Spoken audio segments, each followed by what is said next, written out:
Hey everybody, Ryan Madora here, and welcome to a bass lesson about practicing scales, because that's something that most people like to, or don't like to, or should practice. I don't know, we're supposed to practice scales, so we should, right? And this is hopefully going to be a more fun and practical approach to doing so. So if you want to get tab or notation, anything like that for this channel, please head over to my Patreon page. You can support what we do there. In the meantime, subscribe and check out all the videos here. But this is all about kind of coming up with a way to be musical with our practice, because, you know, a lot of times people practice scales and they say, oh, a scale is just playing from this C to this C, you know. And yeah, that's great. That is absolutely a way to practice scales, but it's not necessarily the most fun nor the most practical, because there are plenty of times when we're playing music and not just playing a scale. So really the whole thing about playing scales is understanding that it's a select group of notes. So when we say, oh, we're playing in the key of C, it means that we're adhering to the notes of a C major scale. But in reality, it's not just that group of kind of playing from here to there. It's really playing all the notes before or after this set, you know. So these are all notes of the C major scale. You know, I could kind of keep going, but it's really about realizing that all of those notes are fair game. And in this method of practice, what we're going to do is we're going to kind of follow along the scale, but think of each note as a chord that we're living on for a moment. So we're kind of going from our C chord, then up to the D chord, then up to an E chord, then up to an F, G, A, B, and then C, and then working our way back down. And while we're doing that, we're trying to explore some of the things that we can find when we're on that particular chord in the key. So one thing I like to do is just kind of put some kind of drum track on, give me some kind of feel, something fun to play to rhythmically, and then think about all the things that I could do while I'm on, you know, this note of the scale. One great thing to do instead of just playing a single note is saying like, oh, well, maybe I could play kind of like a funky rhythm to it, or maybe add either a scale tone above or below, or maybe even the fifth. So that means that if I'm playing a C, I can kind of just give it that little feel. I can play the root in the lower fifth to it. I could play a triad where I played root, fifth, third. I can also play maybe chromatically up to my 2, because I know that's where I'm going next. So part of it is kind of deciphering, oh, I can use notes of the triad that work over the scale or the chord that I'm on.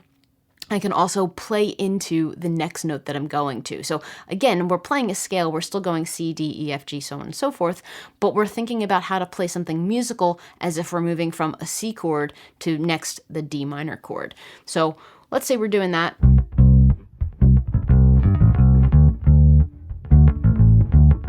Even in that move, I played the C, I played the higher fifth, went back to it, went up to the D. When I'm on that D, I'm playing my root in my lower fifth, so I'm just kind of playing around to what works over that D chord. And maybe I'll walk up to the E chord next by going C, D, E. So I'm kind of, again, pulling from notes of my scale, I'm getting myself to the E chord, and I'm just kind of doing a cool setup. So again, I'm thinking about using a couple of things. One, just like adhering to the notes of the key, playing diatonically.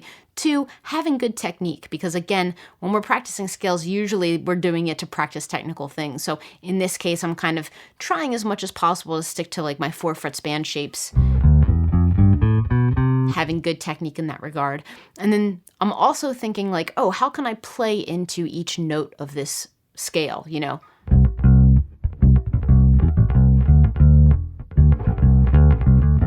You know, doing a little like do, re, mi, or, you know, C, D, E into the E is a great move. When I'm on that E, I can kind of play the root and the lower fifth of that. So I'm going from the E to the lower B, back to the E, as if it's root, fifth, root. That move, again, I'm kind of using this little like 3-note phrase to play into the F, where I'm going D, E, F, and I'm taking advantage of my open string, because that's one of the great things about playing in the key of C. We have this open string stuff at our disposal. So if you're not comfortable with open strings and you're not comfortable necessarily seeing a C major scale with like the open strings involved, you know, you can kind of realize, oh, wait a minute, this like D, is the same as this one. You can kind of use that. You can play that into the E. That's like a great move. And, just kind of like thinking about how to use different things to make music. I'm on my F. I could go down to the low F if I wanted, and then play into the low G. Make myself go up to the high G by doing a little root fifth octave move. There are a lot of different things. So basically, as you're practicing this, think about playing to the scale as if it's more a series of chords where you're using scale tones, maybe a little bit of chromatic motion, maybe roots, fifths, octaves to kind of make music here. And that's a very practical way of playing to just chords in a key. And I think that can be really helpful. It's also just a way for you to start making music, because I think one of the biggest things that people say is, oh, I don't know how to make music and how to play fills and things like that. And realistically, we're often playing to a chord progression. So if you're playing a song that goes from a 4 chord to a 5 chord, something like that, as we're moving from the F chord to the G chord, there's a move that you can use that you've practiced if you've kind of like gone through this exercise and said, hey, let me play through the scale in an interesting, fun way. So always think about that. Like when you're learning music, a lot of it is just the perspective of how chords fit into a key. So this is really what this practice is all about. So if you need some very specific tips, the things that I would do is think about sticking to your scale tones, using roots, fifths, octaves so that you can kind of work yourself, up and down if you need to. Like those are great moves. Taking advantage of your open strings. If we're playing a C major scale, we have our open E, which is the 3rd. We have our open A, which is the 6th. We have our open D, which is the 2nd. And we have our open G, the 5th. So any of these are fair game. And, you can start to build little phrases, maybe like 3-note phrases of notes of the scale. C, D, E, or let's say I'm going from my higher C.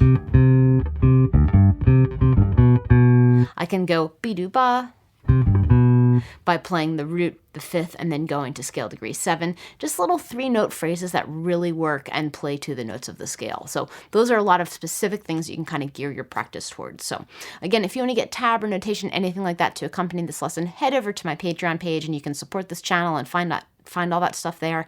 And I hope that this added a fun thing for your practice. And so have a great day, everybody, and keep it groovy.